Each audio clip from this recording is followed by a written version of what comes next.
What if your memories didn't belong to this world? Tonight, drift into a soft, mysterious journey where ancient ruins, parallel lives, and impossible truths quietly unfold. This is a gentle science fiction bedtime story, told not to thrill, but to guide you peacefully into sleep. Welcome to Footprints in Another Dimension. In the vast stillness of the Arizona desert, time moves differently. The wind carries ancient whispers, and the sun sets with a kind of golden silence that lingers on the skin like memory. It was here, beneath the shifting sands and layered stone, that something long buried began to emerge. A team of archaeologists, weathered by years of excavation and discovery, gathered around the unearthed remains of a forgotten structure. It was unlike anything they had found before. Alien in design, and yet hauntingly familiar. At its center stood a tall stone archway, curved with elegance, and etched with intricate markings that shimmered faintly in the twilight. Among them was Dr. Elara Monroe. Brilliant, resilient, a woman who had spent her life searching for truths hidden beneath time. But as her eyes met the carved surface of the archway, something inside her stirred. Not excitement, not curiosity, something deeper. Recognition. She stepped closer, her fingers tracing the ancient symbols. They pulsed with a quiet energy, as though they were remembering her too. A chill ran down her spine. Not of fear, but of being seen by something old and watching. For a moment, the desert fell completely still. And then, a flicker. Like a forgotten dream brushed the edge of her mind. It wasn't the sight that felt strange. It was the feeling that she had already been here before. That night, beneath the canopy of stars and desert silence, Elara couldn't sleep. She lay in her tent, the air still warm from the day, her eyes fixed on the shifting shadows along the canvas walls. But it wasn't the wind that kept her awake. It was the feeling, a gentle pull, like something was calling her. Not from outside, but from deep within. And then, the dream came. A place unfolded before her. Vast, timeless. A temple carved into black stone, bathed in the soft light of twin moons. The sky above shimmered in shades of violet and blue, and the air carried a low hum, almost like a song just beyond hearing. She walked its corridors with ease, as if she had known them all her life. Every step felt like remembering. She awoke just before dawn, breath slow, heart steady. But something had shifted. Sitting upright, she reached for her journal, fingers trembling slightly. She began to sketch the symbols from her dream, realizing, with each stroke, they matched the ones from the archway. These weren't just dreams. They were impressions, echoes, fragments of something real. She didn't know how or why, only that this place, this impossible, beautiful place, had been waiting for her return. And somewhere inside her, a memory not yet lived was beginning to rise. The days that followed blurred softly into one another, like pages in a book written in a language Elara had once known, but forgotten.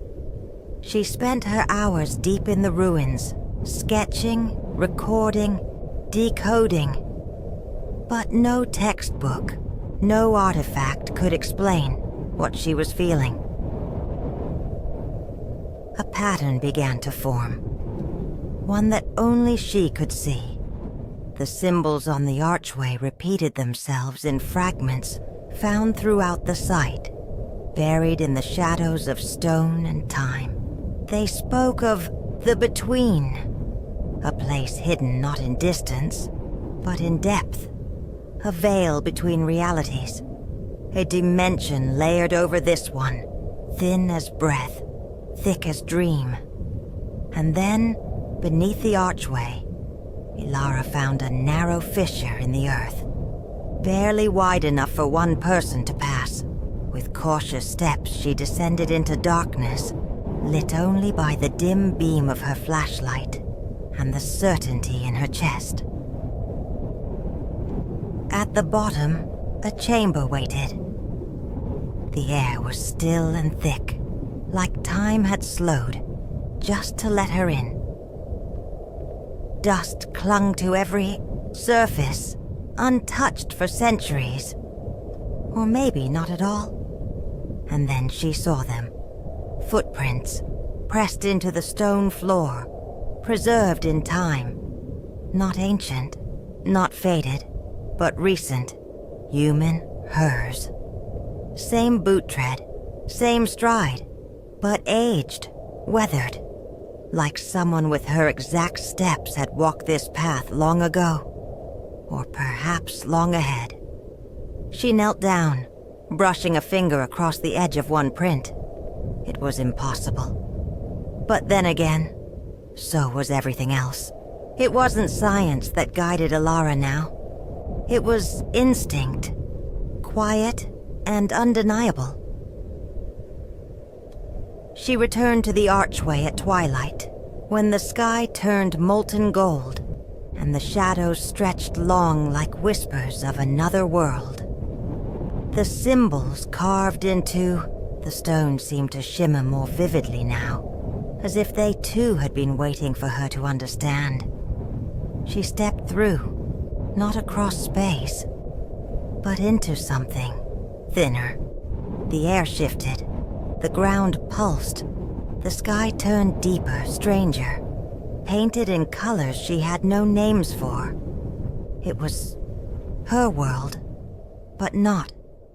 A place that echoed her own, yet hummed with a different kind of life. A parallel line drawn beside hers. She walked carefully through the mirror realm, following paths both unfamiliar and entirely known. No one greeted her, no voices called. But she felt something, someone, walking beside her in silence. Another Elara, not in body, but in presence. A version of her who had made different choices, taken different roads. She didn't need to see her. She could feel her. And more than that, she could remember her. Moments that hadn't happened. Emotions she never lived. Regrets that weren't hers, and yet felt deeply known. This place wasn't just another dimension. It was a reflection, not of the world, but of the self. Here, in this between place, all versions of her overlapped for a moment in time. Different lives, same soul. Elara closed her eyes, and in that stillness, they stood together, as one. Elara returned before morning. No one saw her step back through the arch. No one noticed the subtle change in her eyes, the way she now looked at the world, like it was both new and impossibly ancient. The site remained untouched, but the archway was gone, as if it had never existed, or maybe as if it had only ever existed for her. She told no one, not her team, not her colleagues back at the university. There were no photographs, no readings, no proof. Only the memory. And the quiet hum still echoing in her bones. She went on with her life. Research, lectures, museums. To others she was unchanged. But in the quiet hours, she would sometimes pause. When the desert wind slipped gently across her window. When she passed a mirror and caught a glimpse of something just behind her reflection, she would remember. There are other versions of us, walking paths we've never taken, living truths we've never known. And sometimes, if we're still enough, we can feel them walking too. Not as strangers, but as parts of ourselves, waiting to be remembered.